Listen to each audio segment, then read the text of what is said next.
there, it's Anonymous Tea, where we spill the tea anonymously. Hello, hello, hello, hello, hello, everyone. Hello, YouTubers. Hope you guys are all having an amazing day today, sending good vibes, sending positivity, sending blessings, and good energy to each and every single one of you. Thank you so much for tuning in. So today we're talking BELLE Collective. You guys know why you're here. Anything I say is alleged in my very personal opinion. This is for entertainment purposes only, you guys. None of this is personal at all. We need to talk because BELLE Collective apparently has been renewed for season 6, and I'm a little bit confused. I am going to display the ratings because there have been 8 episodes, or tentatively there's going to be, I think, 9 episodes, at least of what I've seen of TV Guide, and including tonight's episode will be episode 7, and on average each season has around 11 or 12 episodes, right? So give or take, there might just be a couple more episodes left, or this might be a shortened season and they just get right to the reunion early next year. However, I have questions because I need to understand what figures they are looking at. As you can see currently on your guys' screens, out of the 7 episodes thus far that have aired for BELLE Collective, they have been only provided ratings, you guys, for 3 of the episodes. 3 of the, and it would be including tonight if they don't air tonight's ratings next week. But thus far, we've only had ratings for 3 episodes, which I find very suspect. But I want to read what the Variety article says, and it has like a whole bunch of TV shows that have been renewed. Didn't see Love and Marriage Huntsville on there, and we're going to talk about that in a moment as well. So it says the following. It says from Deadline, it says the current season is achieving double-digit growth over its prior season on Friday nights, with women 25 to 54 climbing plus 25% in the demo and ranking the number 2 cable program on Friday nights among African American women 25 to 54 according to the network. So this is an interesting thing because it's not necessarily saying the ratings, Carlos King. It's not necessarily saying that the show is improving on ratings, because I purposefully put up the screen grab of the ratings, which included the last reunion episode that was earlier this year that had 234,000 views, you guys. And their demo and had 0.07 in the demo, and current state the demo's down to 0.4. So I feel like this is a little bit of semantics, you guys, in terms of just highlighting that, hey, more black women, basically what it means to me is, hey, more black women are tuning into this show over a specific period of time. However, overall, your audience is not tuning into the show, right? Because where are the actual ratings?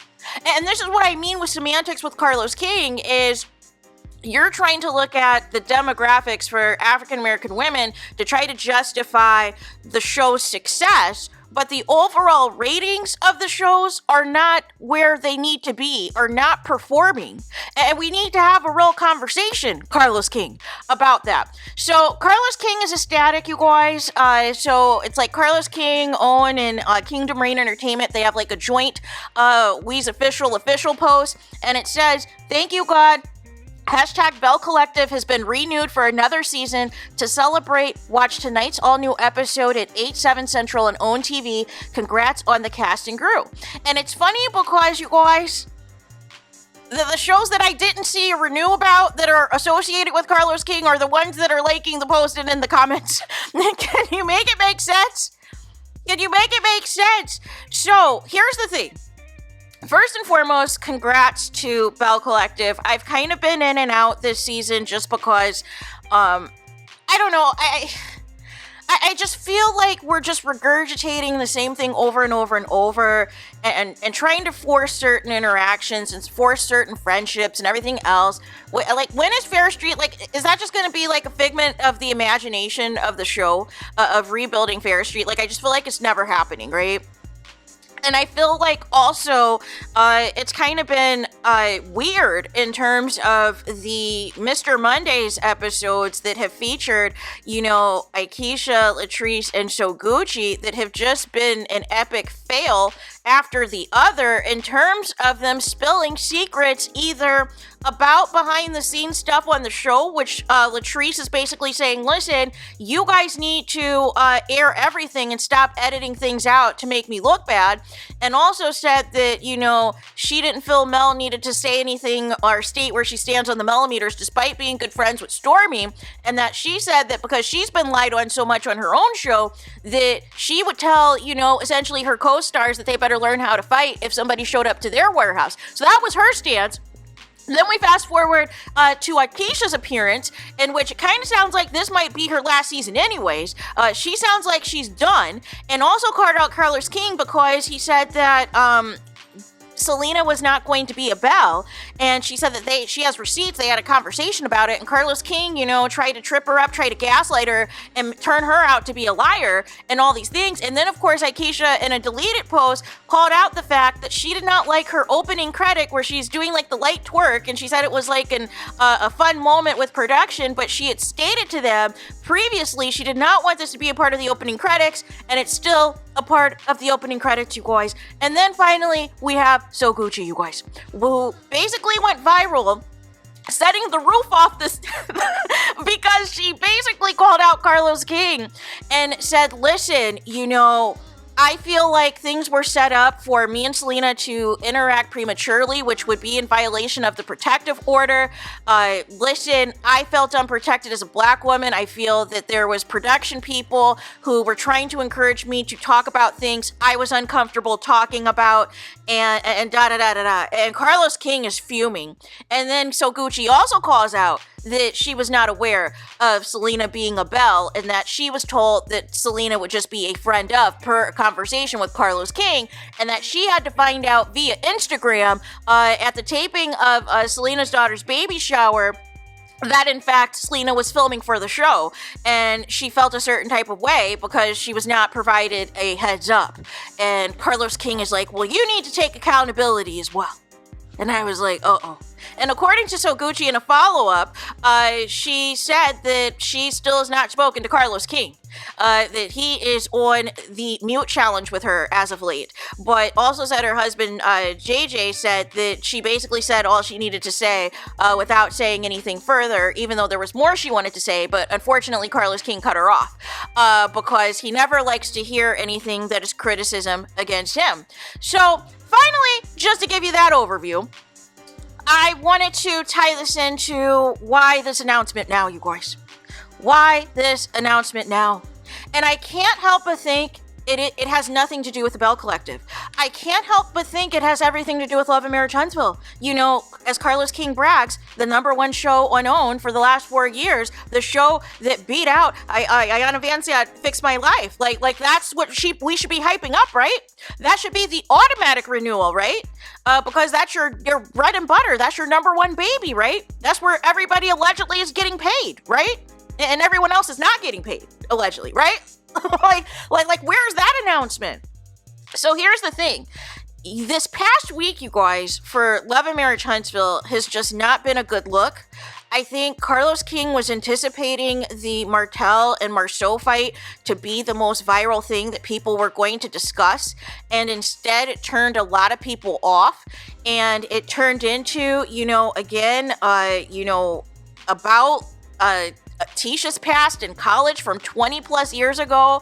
It turned into on Tisha's appearance on Monday's episode of Mr. Mondays, basically, saying that her and Marceau were done with Martel, which is Carlos's baby. He's trying to redirect and everything else. And then Tisha is making GAY allegations about Martel on top of it. And Carlos King is trying to jump in again and be like, allegedly. And Tisha's like, no, it's not alleged. And then from there, she confirms the Revenge P, which has been buried this season on the show, which was the purpose of Martel's arrest in the first place, has been completely buried. And for Tisha to come out now after a couple of years of knowing, after the cast of a couple of years of knowing and alluding to it in previous reunions and being aware of the plot, which was confirmed by Marceau, that there was going to be a plot, the same plot that Martel was going to have his side chick do, which was paint Mel to be out a cheater and make it seem that she's out here making intimate videos out here with different dudes when the dude in the video was her ex-husband. And y'all sat there and knew about it. So it comes out Monday that she knew about the Revenge P. And that basically all these other people knew about the Revenge P. And nonetheless, Martel is freely showing intimate videos and pictures and everything else, not only to the men. I still argue that some of these other cast members, these female cast members, saw that Revenge P. I don't care what anybody says. They're on damage control right now because they realize admitting to basically being aware of a plot to take down another cast member on the show and force them off the show after the failed attempt with Letitia's mom at the Madani reopening. It looks bad. And it looks like you are complicit and, accessories and essentially being aware of sensitive and damaging and inappropriate information that is hurtful to your cast member, but because you guys were not on good terms, you didn't feel it was important enough to give her a heads up. And that's not okay in my book. Because a real Christian, you guys, would have let somebody know, whether you are on good terms or not. But when things are rooted in negativity and maliciousness and everything's about a get back situation, and you have, an unhinged person that is still going on social media every week just saying disparaging things about the show and one cast member in particular while giving everybody else a pass, and then you have other relatives as well on Instagram posting inappropriate pictures trying to make false allegations about a child's paternity and make false allegations on who the father is, and nobody's getting checked. Nobody is getting, held accountable, and it keeps continuing and escalating, but you're concerned about millimeters, you're concerned about Mel supporters? No. The biggest crime is literally happening amongst this cast. But even with that being said, I think the other issue is this lawsuit. This other issue is this lawsuit and whatever is going to come of this lawsuit, right? And that is the lawsuit that is involving none other than Marie Scott and a couple of YouTubers and a YouTuber subscriber as well.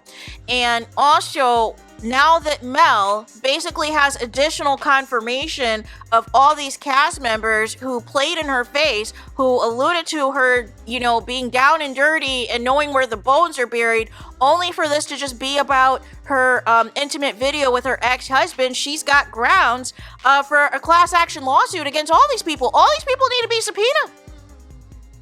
Because you have so much hatred and negativity and maliciousness towards one person that you are actively admitting that you were aware of, and some of your cast members have also seen in addition, this Revenge P, and y'all sat there and did nothing.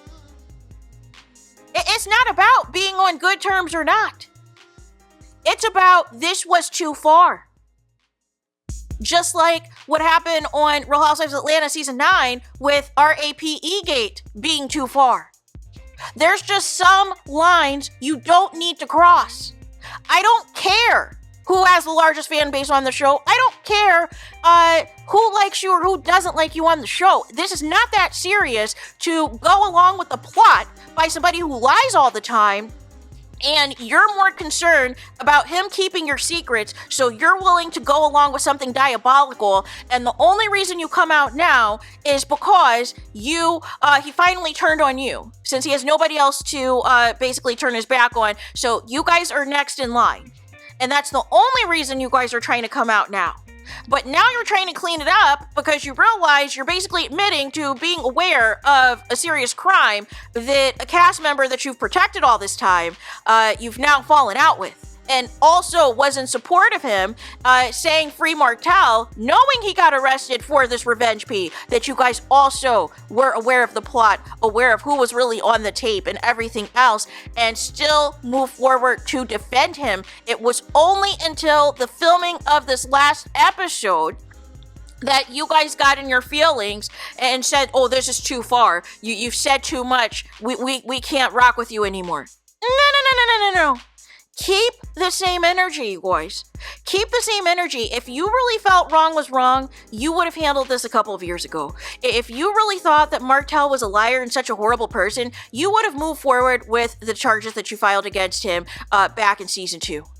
But you don't care how far Martel goes, especially against other black women and everything else. You only care if it was a threat of whatever alleged secrets Martel has on you got exposed. And for those reasons, I can't rock with it. But nonetheless, it is going to be very interesting to see what happens from here, because I wonder if Mel has spoken to the network about this revenge piece situation, and now all of a sudden all this new stuff coming into light of, again, she's told Carlos King to his face January of this year, she felt unprotected by production. She felt that production knew all of the malicious things Martel was saying and doing behind the scenes, and still forced Mel to be in scenes with him. And she's crying. She's saying, she can't believe this is happening. She wanted Martel fired. And Carlos King just sits there and is like, well, I'm not as involved, and then brings out Sonny and Moses, you guys. Completely tries to change the subject because we know Carlos King cannot handle it when he is called out directly to his face. It's funny that he wants to care now and tells people, you have my number. Well, not everyone has your number in your cast. And you could call him anytime if you have an issue and this and that. But when people tell you directly to your face the issue, you have an issue and decide that you're just going to give them a horrible edit that season. That's not okay. But I feel like the timing of this is weird. I feel like this is, there's something else going on, and we need to get to the bottom of it. And I feel like it involves Love and Marriage Huntsville. Whether Love and Marriage Huntsville is renewed another season or not is to be determined. I think that essentially what we're going to see is filming resumes in January is basically going to be the continuation of this season, is what I'm gathering, right? So nonetheless, we need to, figure out what the next steps are. And it sounds like maybe Owen is waiting on what is going to happen of this lawsuit, and also whether or not Mel files a lawsuit, because that also could be a game changer as well. So nonetheless, there's that. Let me know your guys' thoughts in the comments. Please do not forget to like, comment, and subscribe. Hit the notification bell so you're notified the moment I post new content on my channel. And with that being said, I'll talk to you guys again very soon.